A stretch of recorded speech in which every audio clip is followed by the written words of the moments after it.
What is up, everyone? Welcome to another episode of Talking Timepieces with Tony. I'm Tony, and today is Friday. Yeah. So you know what that is? What today? Hey, can you guys really? Yep. There we go. Stop it. Really? Fuck. It begins anyway. Or as Ozzy says, "Let the madness begin." Today's Friday, and today is the Q&A. And for those of you who are new subscribers and don't know what the Q&A is, just every Friday we do a Q&A. And some of the questions are great, some of them are not so great, but hey, I answer them. And all you got to do if you want to be featured and want to have your question featured on my Q&A, just leave a comment in the comment section, and it'll be featured. Okay, some of you guys still want to go onto my Instagram and then DM me, and if we're not following each other, then it goes into this requested folder, which is usually junk mail, and I usually delete it. So if that's what you want to do, then by all means go ahead and do it. And if I get your question, then I get it. And if I don't, I don't. So I'm sorry about that. But so I'm not going to roll the intro. We got a lot of questions today. So today I'm wearing my Zenith Defy Skyline Skeleton. Yeah, I'm wearing this one. My other Zenith Pilot's in service, so I should be getting that back soon, hopefully. Well, I will be. So let's start. The first question comes from Jack Sambi, or Jack Sambi 7825. Hi Tony, I live in the UK and love watching your videos. Thanks, man. I'm after an everyday Rolex and have narrowed it down to the Datejust 41mm Oyster bracelet with a smooth bezel and the white dial. The only thing is, last year I owned the same watch in the silver dial but got extremely bored with it and sold it within 3 months. Do you think the white dial pops more than the silver dial? And what do you think of your silver dial Datejust? Do you still enjoy wearing it? Thanks, and all the best. Yeah, that's a good one. No, I don't wear mine. No, can't stand it, actually. The silver dial and the white hands, white gold hands, they sort of blend into each other, and it's hard for me to read what time it is. Not that it's a bad watch. Yeah, I mean, that's the thing. We get bored with watches, don't we? But I think the Datejust in white is better. I mean, I had a white Datejust, and it does pop. It looks nicer. So, that might be your best bet, trying to go for, the white with the smooth bezel and oyster bracelet. It's a real basic watch, but you know what? That's all that you need. You know what I mean? It's a great watch. So that's what I would do. Go with the white. Thanks for your question, man. Regina's Timepieces. Hey Tony, I was wondering which model you thought is more attainable going into 2024, a GMT Master 2 or a Starbucks Submariner? Also, do you think they will discontinue the green OP? What watch would be more attainable going into 2024, a GMT Master 2 or a Starbucks? Probably a Starbucks, dude. You're still in the Submariner realm there, you know what I mean? So that's still your stepping stone, so to speak. But you never know, man. It could work any which way. I do know who your AD is, but it just depends what comes in and what your rep's willing to give you. You know what I mean? And also, which one do you like? Which one do you prefer? Will they discontinue the green OP? I don't know. I mean, there is some rumors going around, but that's all anyone who ever says anything about Rolex is a rumor. Nobody knows.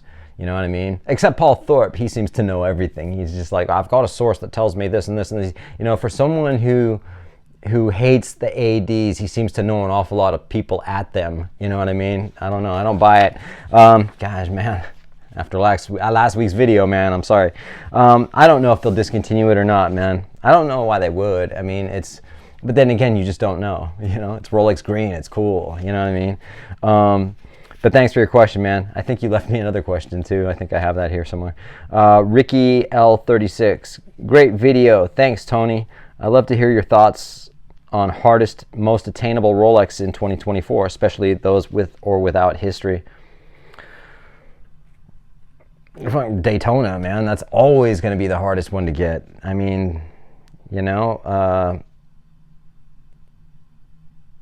the hardest one's definitely going to be the Daytona. I think the easiest one's going to be, date just like in the last question. Probably, you know, anything that's got a oyster bracelet and a smooth bezel is going to be pretty easy. You know, date just in general is probably going to be easy, but the hardest is definitely going to be the Daytona. So the easiest is probably going to be the date just at this point. Used to be the OPs, but that's changed, hasn't it? So anyway, yeah, that's my answer. Thanks, man. Ricky L36. Thanks, bro. Sergio Montez 5884. Which was your first luxury watch? I think this was a question from last week I just didn't get to. I had too many questions. I have a lot of questions today too. My first luxury watch was well, I know which my first luxury watch was. It was actually an Omega that was given to me by my dad when I was like 12, and I didn't take care of it, and he took it away from me. So that doesn't really count. But say my first luxury watch that I bought was probably, I'm going to say it was either a Movado, because Movado used to be considered a luxury watch back in the 90s, early 90s and whatever, and a Tag Heuer Link, if you remember those. It's between those two. It was either a Movado or a Tag Heuer. Now, I still have a Movado that I bought in 2007, back when they were still considered kind of, they were luxury back then, because I mean, even in 2007, I think I paid like $600 or $700 for mine. But yeah, so that was probably my first one. This comes from Web Bezzy. Beautiful. Does it have anti-reflective coating? It seemed reflective when you were showing the dial. I'm assuming you're talking about my Cartier Pasha. No, it doesn't. And if it does, you can't tell. It's that's the thing. It's just super like, yeah, man, you know. But other than that, it's a beautiful watch. I still love it. But thanks for your question, man. Yeah, here's that other question from Regina's Timepieces. I was wondering if it's a bad look to tell my AD I'd prefer the Pepsi GMT over the Batgirl, or if I should just stick to one of them. All right, man. I know you've kind of corresponded with me, and I think you only have bought like a OP, right? And I think that was your first watch, and that's the watch that you have, I guess, the Rolex OP. Dude, I would stick to it, but then again, it just depends on how cool your AD is, your sales rep. You know what I mean? It doesn't hurt to say you want a Pepsi GMT, but you could say, look, I know I want the Batgirl, I don't ask for it, but if the Pepsi comes in, can I get that? You know, you could. It's up to him, you know. But I think the Pepsi is just harder to get right now anyway. It's harder than the Batgirl and the Batman. So you could try it and see what he says. You know, it doesn't hurt. It doesn't hurt to ask. They're not going to, you know, go into a meeting after the fact in like a dark room with a big round table. And then my customer came in and he said he wanted a Rolex Pepsi over the GMT Batgirl. He's not going to get either of them now. It doesn't work like that, bro. I mean, I could. And if you went to that other Rolex dealer in Nashville, the one I told you about, then that would happen there, you know? Good luck, dude. At Niner. Evening, Tony. Yes, evening, Niner. Silly question, but can you tell us about the painting on the guitar or the ukulele that's behind you, please? You're talking about that right there? That one? I can talk about it. It's a guitar. That was painted for me, and it should be in a frame, is what it should be, because it's an oil painting, or on canvas, painting on canvas, whatever. That was actually painted for me by the former president of Warner Brothers Latin Division, who signed me to a record deal. His niece, her name's Miranda, who's also a movie producer and whatever. She was one of my neighbors for a while, and she's the one who actually ended up playing my music to him. So, and then I got a record deal and a publishing deal through it. And she just really, one day, and before I got that deal, she just decided to paint that picture, and it's beautiful. I mean, it was just all, she just did it all, whatever, and it's beautiful.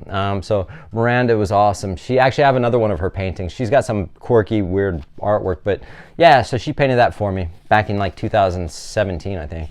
She signed it. It says it's 2017 or 2018, I think. But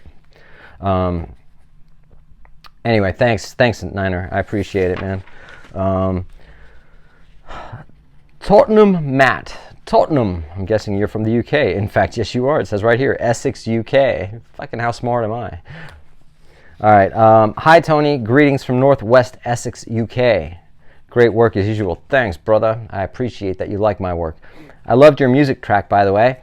I'm assuming you're talking about my latest single, Don't Blame Yourself, that features Lincoln Parrish from the band Cage the Elephant, plus he also produced it. It's a great song. I never say that about my music. I usually hate it and don't want to talk about it. But yeah, thanks, dude. I appreciate it. It's sitting somewhere on Spotify and all those other digital realms doing nothing, you know? That's the way it goes. I have a question maybe for the watch ball. Haven't done the watch ball in a while, dude. I have a good watch collection, but I'm afraid to say that sometimes I get bored with them and want more. Dude, don't we all? It's like normal. That's everyone. I realize this is because I am shallow and I don't appreciate things and I just want to consume. At least you're honest.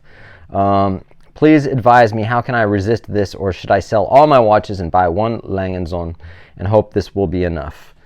Yeah, man, we all get bored. You know, I don't know if you prefer straps or bracelets or whatever. Try different straps, you know, or different bracelets, or I don't know how long you've had all of your watches. You know, wear them and just enjoy them. If you just trade one in for a Langenzoon, you're going to get sick of that quick, dude, because it's the only watch you got, and you're going to want more. And then you'll sell the Lang, and you'll go, I wish I had my other collection back. It's a vicious cycle, man. It goes round and round and round. So I would keep what you got, and we'll wait till you save up to get more watches or something, or whatever you want to do. Maybe sell a couple of different ones and buy something else. I mean, you know, I do that from time to time.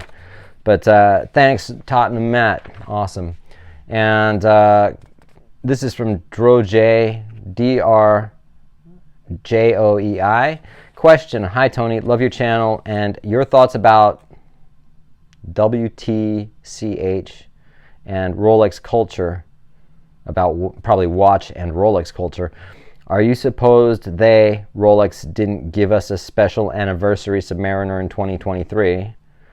I mean, I thought they would have done something more than just change the color, one of the green bezel.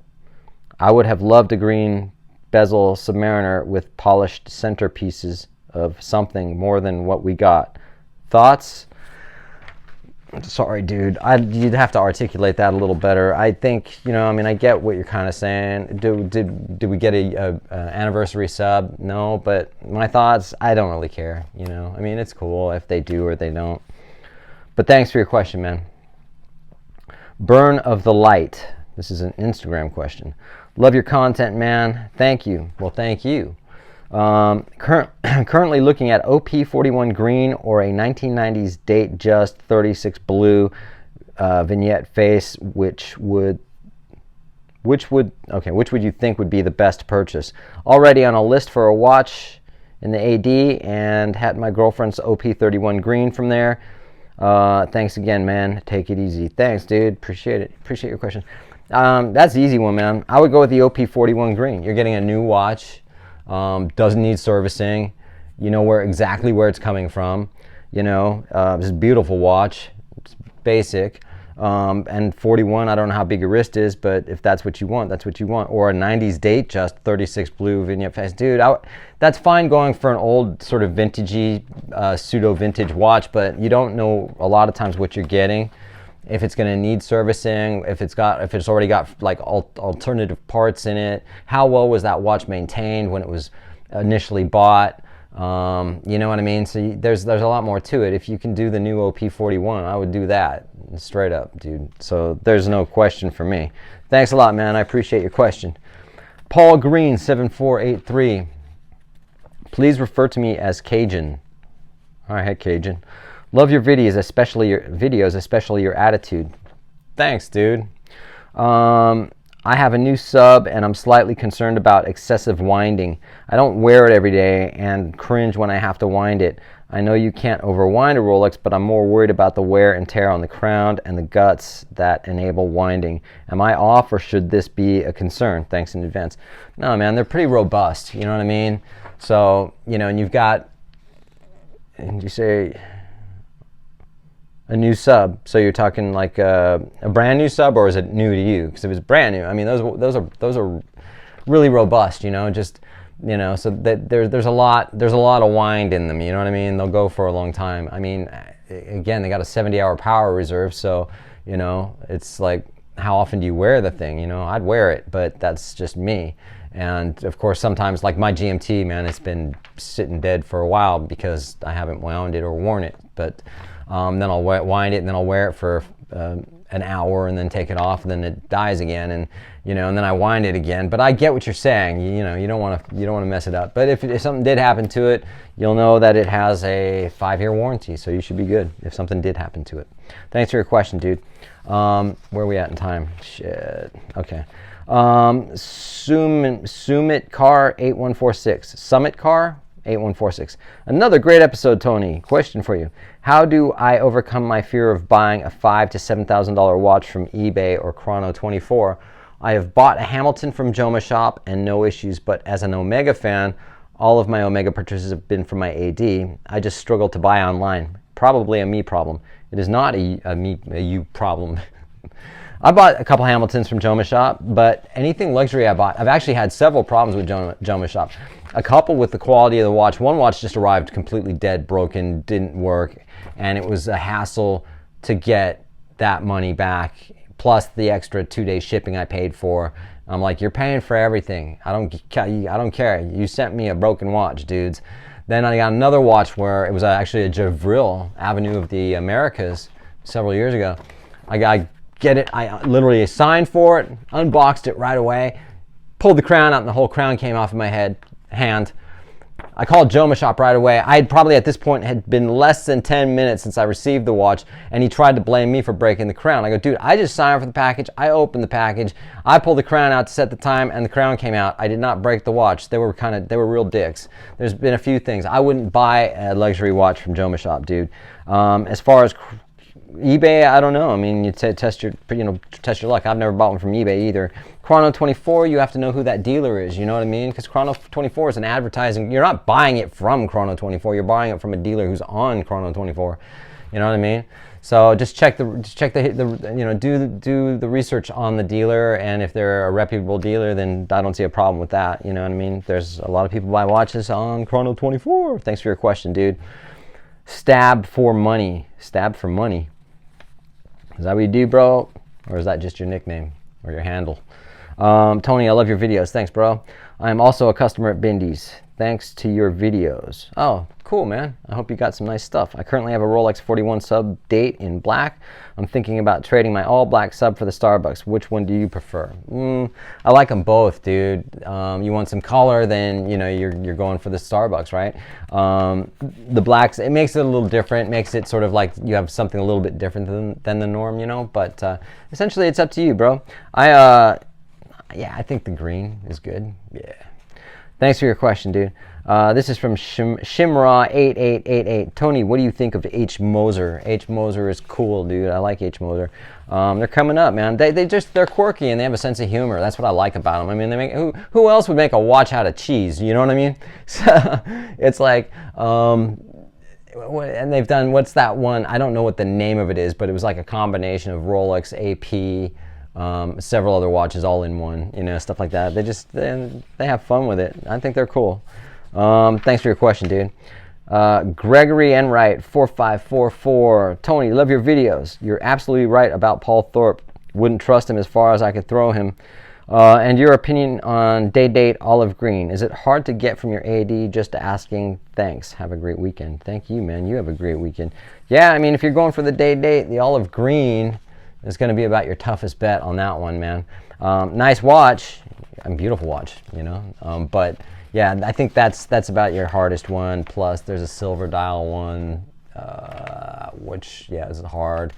I like the brown dial, the chocolate dial. I think that one's killer with rose gold. And baguette diamond markers. Sick. Yes. Thanks for your question, dude. Lucho2310. Hey Tony, question. If you have to choose one daily watch and it has to be a Rolex, what would be your choice? If I had to choose one watch and it had to be a Rolex and I couldn't have any other watch, most likely be my GMT Master 2. I wouldn't always say it's an everyday watch, you know what I mean? Because it's the Jubilee bracelet and everything. But if I had to have one, then that's the one I'm picking, I think. Or my Zenith Defy Skyline. Maybe my Zenith Pilot. Oh, but you said it has to be Rolex, so it would be my GMT Master 2. Thanks for your question, dude. Claude Talks 2194. I remember when you were at Bindi and you picked up the Pasha. One mentioned the Speedmaster and you took a snore on that piece. Kinda, if I were to assume, is it too grandpa? Does it lack that color zing or general zing? What are your true thoughts about Omega Speedmaster? Not a Neil Armstrong fan, boy. B-O-I. Joking, but genuinely curious. Thanks, dude. Claudia, Claude Talks 2194. I think that I don't care. Fuck it. You know what? I just think the Speedmaster's boring. It's not all Speedmasters. You know what I mean? I love their Moonshine Gold, all rose gold and gold dial. I don't like the rose gold with the black dial. I think it's ugly. I think my biggest problem with it is it's a manual wind, and I prefer an automatic movement with a rotor that spins and winds the watch. Yeah, so that's kind of where I'm at with that. I do think I don't think they're fucking making me go all I don't mind the black dial and stainless steel case either. That's that manual wind thing that gets me. That's the one thing that probably really held me back the most about it, you know? Other than that, I may have bought one, you know? And so, got nothing against the Speedmaster, really. I think it's a beautiful... I think it's a great looking watch that you can wear every day and take it to the moon if you want. Or you can wear it to Mars, because that's where Hollywood is. That's where I live. It's out of this world, man. Thanks, Claude Talks. You're awesome. Ray Lax. Claude Talks, but Ray Lax. Ray Lax, man. It's just a watch show. I'm not dagging on nobody. Sorry, man. This is the last question. Ray Lax. How do I verify the serial numbers match on my card? How do I verify the serial numbers match my card? Is there a phone number to call? I bought a watch from what you call the gray market, and I'm scared now. I'd be scared too. No, there is no phone number you can call, man. You can take it to Rolex, get it serviced. They can authenticate the watch when they service it. Inside the dial, depending on what year it is, you know, you're going to have in the rehot, you're going to have it Rolex. At the bottom, at the 6 o'clock position, will be the serial number. If that serial number matches the card, you more than likely got, you got a match. But you have to, other than that, to fully know what that watch is all about, depending on where you bought it, take it to a Rolex service center and tell them you need to have it serviced. And see, that's the only way, I think, Good luck on that, though. And I appreciate all you guys. I know this video is a little bit long, so I just wanted to thank you, and you guys have an awesome evening, and we'll talk to you later.